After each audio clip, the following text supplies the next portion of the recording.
Dr. Jon Cohen, Executive Chairman of BioReference, a lab based in New Jersey, was in last week's meetings with Vice President Pence on a response to the coronavirus.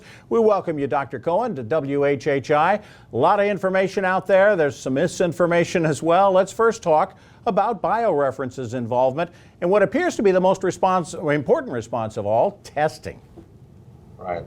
Well, thanks very much, and thanks for the opportunity to talk to you. So just to level set, BioReference, we're one of a few we call national laboratories, which means we serve people in all 50 states with a very large logistics network of 140,000 pickups a month. Okay. We serve about 10 million people a year. So, we have the ability to get the result, high quality result, back to physicians when they order it.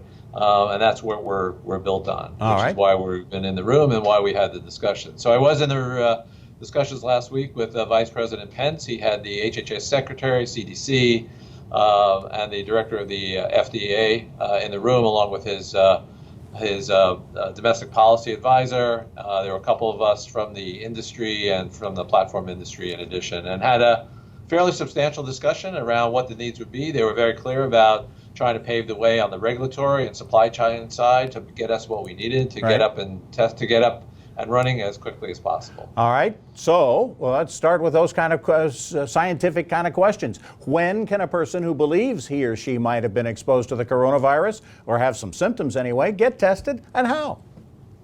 Okay, so great question. So first off, the testing is done by a healthcare professional, physician, nurse, medical assistant, but someone has to know how to do either what's called a nasopharyngeal or oropharyngeal swab. And what that means is it's a little uncomfortable. You have to put a Q-tip up through your nose or into the back of your throat to get the specimen.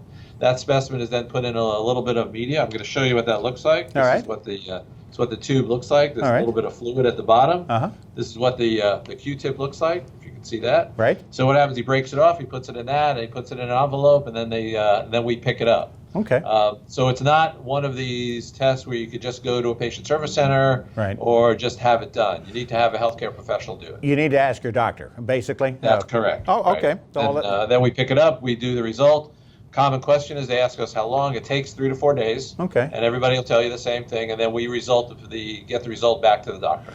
Who should be getting tested? There are people who say, I feel just fine, and yet I may be in one of those groups, susceptible groups, elderly, or whatever. Who needs to get tested?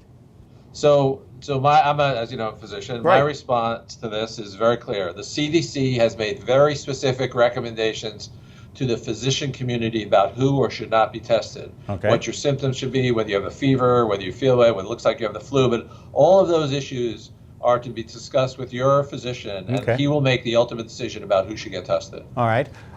For those of us who, again, aren't feeling anything but know that it's out there, what are the smart things we should do to cope with the situation?